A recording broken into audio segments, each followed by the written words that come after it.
So if you've watched an earlier lesson about how to beat the pusher, we talked about hitting angle approach shots. Well, there's another strategy you can use when you're coming to the net, or rather you're already at the net, and it's to hit short volleys. So we've talked about how conventional wisdom says that if you hit down the line approach shots, that's the way to go. But if you're playing the pusher and they have good lobs and passing shots, they can just run over and pass you. Conventional wisdom would also say that when you get to the net, you must volley deep. You've got to hit those volleys deep. Stick those volleys, right? Hear it all the time. Guess what?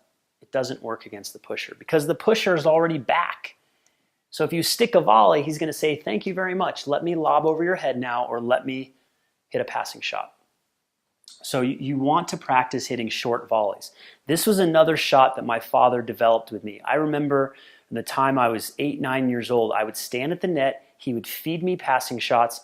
I would hit angle volley winners. I got my backhand angle so good, I could hit it in my sleep. I could hit it with my eyes closed. In fact, I remember being in college and the UCLA coach, I saw him like 10 years after college, and he told, Billy Martin, by the way, is the coach there, and he told me, he said, you still hitting those backhand angle volleys? I remember you could hit them all day. You never missed them. And it's because when I was 10 years old, I was practicing them.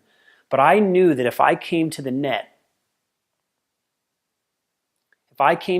right here, and I volley back behind my opponent deep, or I volley to the open court, I give my pusher opponent a chance to run it down and lob me or pass me.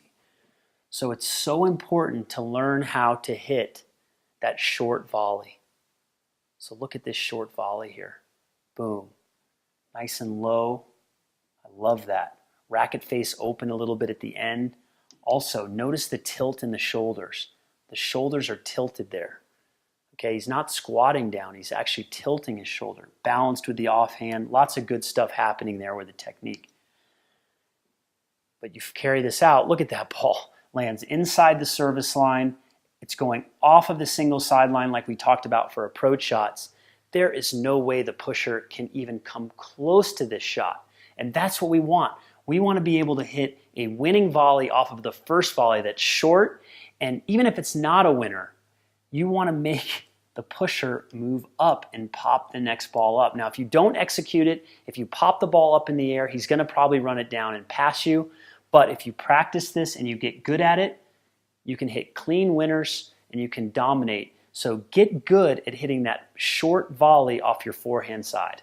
We're going to show a point now where Mads on this side is playing the pusher and he's going to use the short backhand volley. So right away we get into this point and a short ball goes to the backhand side.